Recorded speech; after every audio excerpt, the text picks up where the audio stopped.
ಬೇಲೂರು ತಾಲೂಕು ಮಲೆನಾಡು ಭಾಗದಲ್ಲಿ ಮುಂದುವರೆದ ಕಾಡಾನೆ ಮಾನವನ ನಡುವಿನ ಸಂಘರ್ಷ. ಕಾಡಾನೆ ದಾಳಿಗೆ ಮತ್ತೊಬ್ಬ ಮಹಿಳೆಯ ಬಲಿ, ಸ್ಫೋಟಗೊಂಡ ಗ್ರಾಮಸ್ಥರ ಆಕ್ರೋಶ ಪ್ರತಿಭಟನೆ.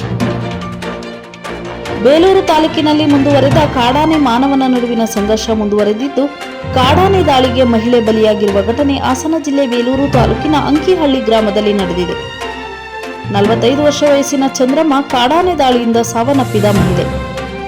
ಗಜೇಂದ್ರಪುರ ಗ್ರಾಮದ ಮಹಿಳೆ ಚಂದ್ರಮ್ಮ ಇಂದು ಬೆಳಗ್ಗೆ ಡಾಕ್ಟರ್ ಕರಣ್ ಎಂಬುವವರ ಕಾಫಿ ತೋಟದ ಕೆಲಸಕ್ಕೆ ಬಂದಿದ್ದರು. ಒಟ್ಟು 12 ಮಂದಿ ಮಹಿಳೆಯರು ತೋಟಕ್ಕೆ ತೆರಳುತ್ತಿದ್ದ ವೇಳೆ ಏಕಾಏಕಿ 5 ಕಾಡಾನೆಗಳು ದಾಳಿ ಮಾಡಿವೆ. ಈ ವೇಳೆ ಎಲ್ಲರೂ ದಿಕ್ಕಾಪಾಲಾಗಿ ಓಡಿದ್ದು ಚಂದ್ರಮ್ಮ ಕಾಡಾನೆಗೆ ಸಿಲುಕಿದ್ದಾರೆ. ಸೊಂಡಲಿನಿಂದ ಎತ್ತಿ ಬಿಸಾಡಿದ ಕಾಡಾನೆ ಕಾಲಿನಿಂದ ತುಳಿದು ಬರ್ಬರವಾಗಿ ಸಾಯಿಸಿದೆ. ಸ್ಥಳಕ್ಕೆ ಅರಣ್ಯ ಇಲಾಖೆ ಸಿಬ್ಬಂದಿ ಹಾಗೂ ಪೊಲೀಸರು ಭೇಟಿ ನೀಡಿ ಪರಿಶೀಲನೆ ನಡೆಸಿದರು.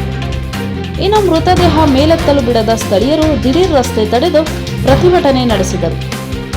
ಸರ್ಕಾರ ಹಾಗೂ ಅರಣ್ಯ ಇಲಾಖೆ ವಿರುದ್ಧ ಘೋಷಣೆಗಳನ್ನು ಕೂಗಿ ಆಕ್ರೋಶ ವ್ಯಕ್ತಪಡಿಸಿದರು. ಕಾಡಾನೆ ದಾಳಿಯಿಂದ ಅಮಾಯಕರು ಸಾವನ್ನಪ್ಪುತ್ತಿದ್ದಾರೆ. ಕಳೆದ 5 ತಿಂಗಳು 6 ಮಂದಿ ಕಾಡಾನೆ ದಾಳಿಯಿಂದ ಮೃತಪಟ್ಟಿದ್ದಾರೆ. ಅರಣ್ಯ ಸಚಿವರು ಕೇವಲ ಭರವಸೆ ನೀಡುತ್ತಿದ್ದಾರೆಯೇ ಹೊರತು ಕಾಡಾನೆ ಹಾವಳಿಗೆ ಶಾಶ್ವತ ಪರಿಹಾರ ಕಂಡುಹಿಡಿಯುವಲ್ಲಿ ವಿಫಲರಾಗಿದ್ದಾರೆ ಎಂದು ಕಿಡಿಕಾರಿದರು. ಸ್ಥಳಕ್ಕೆ ಅರಣ್ಯ ಸಚಿವರು, ಜಿಲ್ಲಾ ಉಸ್ತುವಾರಿ ಸಚಿವರು ಆಗಮಿಸಬೇಕು, ಅಲ್ಲಿಯವರೆಗೂ ಮೃತದೇಹ ಮೇಲೆತ್ತಲು ಬಿಡುವುದಿಲ್ಲ ಎಂದು ಪಟ್ಟು ಹಿಡಿದರು. ಈ ಸಂದರ್ಭದಲ್ಲಿ ಸ್ಥಳದಲ್ಲಿ ಬಿಗುವಿನ ವಾತಾವರಣ ನಿರ್ಮಾಣವಾಗಿದ್ದು, ಯಾವುದೇ ಅಹಿತಕರ ಘಟನೆ ನಡೆಯದಂತೆ ಬಿಗಿ ಪೊಲೀಸ್ ಬಂದೋಬಸ್ತ್ ಮಾಡಲಾಗಿದೆ. ಬಳಿಕ ಸ್ಥಳಕ್ಕೆ ಜಿಲ್ಲಾಧಿಕಾರಿ C Satyabhama, SP Mohammed Sujeetha, CCF Yedukundala, DFO Saurabh Kumar ಆಗಮಿಸಿ ಪ್ರತಿಭಟನಾಕಾರರ ಸಮಸ್ಯೆಗಳನ್ನು ಆಲಿಸಿದರು. ಈ ವೇಳೆ ಬೆಳಗ್ಗೆ ಘಟನೆ ಹೇಳಿ ಚಂದ್ರಮ್ಮ ಜೊತೆಗಿದ್ದ ಮಹಿಳೆಯರು ಕಣ್ಣೀರಿಟ್ಟರು. ಅಲ್ಲದೆ ಕಾಡಾನೆ ಪೀಡಿತ ಪ್ರದೇಶದ ಜನರು ಕಾಡಾನೆಗಳಿಂದ ಪ್ರತಿನಿತ್ಯ ಅನುಭವಿಸುತ್ತಿರುವ ಸಮಸ್ಯೆಗಳನ್ನು ಅಧಿಕಾರಿಗಳ ಮುಂದೆ ತೆರೆದಿದ್ದರು. ನಂತರ ಪ್ರತಿಭಟನಾಕಾರರನ್ನು ಉದ್ದೇಶಿಸಿ ಮಾತನಾಡಿದ ಅಧಿಕಾರಿಗಳು ಹಲವು ಭರವಸೆಗಳನ್ನು ನೀಡಿ ಪ್ರತಿಭಟನಾಕಾರರ ಮನವೊಲಿಸುವಲ್ಲಿ ಯಶಸ್ವಿಯಾದರು. ಈಗಿನಿಂದಲೇ ಕಾಡಾನೆ ಚಲನವಲನದ ಬಗ್ಗೆ ಸರಿಯಾದ ಮಾಹಿತಿ ನೀಡಿದ್ದು, ಕಾಡಾನೆ ಸಮಸ್ಯೆಗೆ ಪರಿಹಾರ ಕಂಡುಹಿಡಿಯಲು ಸರ್ಕಾರದೊಂದಿಗೆ ಚರ್ಚೆ ನಡೆಸುತ್ತೇವೆ. ರಾತ್ರಿ ವೇಳೆ ವಿದ್ಯುತ್ ಕಡಿತ ಮಾಡದಂತೆ ಚೆಸ್ಕಾಂ ಇಲಾಖೆಗೆ ಸೂಚನೆ ನೀಡಲಾಗಿದೆ. ಕಾಡಾನೆ ಹಾವಳಿ ತಪ್ಪಿಸಲು ಸಾಕಷ್ಟು ಕ್ರಮ ಕೈಗೊಳ್ಳುತ್ತೇವೆ ಎಂದು ಭರವಸೆ ನೀಡಿ ಮೃತರ ಕುಟುಂಬಕ್ಕೆ 20 ಲಕ್ಷ ರು ಪರಿಹಾರದ ಚೆಕ್ ವಿತರಿಸಿದರು. ಬಳಿಕ ಪ್ರತಿಭಟನಾಕಾರರು ಪ್ರತಿಭಟನೆಯನ್ನು ಹಿಂಪಡೆದರು. ಮರಣೋತ್ತರ ಪರೀಕ್ಷೆಗಾಗಿ ಮೃತದೇಹವನ್ನು ಬೇಲೂರು ತಾಲೂಕು ಆಸ್ಪತ್ರೆಗೆ ಕೊಂಡೊಯ್ಯಲಾಯಿತು. ಏನ್ ಕೇಳ್ರಿ, ಇಲ್ಲಿ ನಿಮ್ ಜಾಗದಲ್ಲಿದ್ರೆ ನಮ್ಮ ETF ಸರಿಯಾಗಿ ಕೆಲಸ ಮಾಡ್ತಾ ಇದೆಯಾ, ಬರ್ತಾ ಇದ್ದಾರಾ, ಅಲರ್ಟ್ ಸರಿಯಾಗಿ ಕೊಡ್ತಾ ಇದ್ದಾರಾ, ಇನ್ನೇನಾದ್ರೂ ಸಮಸ್ಯೆ ಇದೆಯಾ, ಕರೆಂಟ್ ಪ್ರಾಬ್ಲಮ್ ಇದೆಯಾ ಇದ್ರೆ ನನ್ನ ಹತ್ರ ತರ್ತಿದ್ರಿ, DC ಗಮನಕ್ಕೆ ಅಂತಂದ್ಬಿಟ್ಟು ತರ್ತಿದ್ರಿ. ಯಾರ್ದು ಏನಿಲ್ಲ, 1 ಸಾವಾದ್ರೆ ಮತ್ತೆ DC ಬಂದು ಇದೆಲ್ಲ ಹೇಳಬೇಕು, ಮತ್ತೆ ನೀವು ಆರಾಮಾಗಿರ್ತೀರ. ನಾನು ನೋಡಿದ್ದೀನಿ, ಐ ಹ್ಯಾವ್ ಸೀನ್. ಇವ್ರ ಮಧ್ಯೆ ನಾನು ಯಾಕೆ ನಿಮ್ಮನ್ನು ಡಿಫೆಂಡ್ ಮಾಡ್ತಾ ಇಲ್ಲ ಅಂದರೆ, ಇದು ನಿಮ್ಮದು ಮಿಸ್ಟೇಕ್ ಇದೆ, ನಿಮ್ಮ ಮಿಸ್ಟೇಕ್ ಅಂತಂದ್ಬಿಟ್ಟು ಒಪ್ಕೋಬೇಕು, ಅದನ್ನ ಸರಿ ಮಾಡ್ಕೋಬೇಕು. ಸುಮ್ಮನೆ ಎಲ್ಲ ನಮ್ಮ ಡಿಪಾರ್ಟ್ಮೆಂಟ್ಗಳು ಏನು ಮಾಡಿಲ್ಲ ಅಂತ ನಾನು ಡಿಫೆಂಡ್ ಮಾಡಲ್ಲ.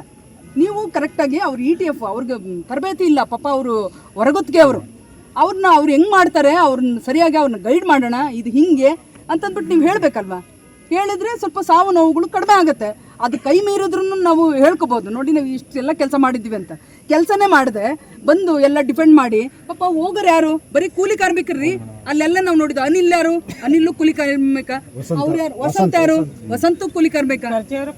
ಇವೆಲ್ಲ ನಮ್ಗೆ ಸರ್ಕಾರ ಅಂತಂದ್ಬಿಟ್ಟಂದ್ರೆ ನಾವು ಹೆಂಗೆ ಇದು ಮಾಡೋದು, ಡಿಫೆಂಡ್ ಮಾಡೋದು, ನಾವು ಕೆಲಸ ಮಾಡಿದೆ.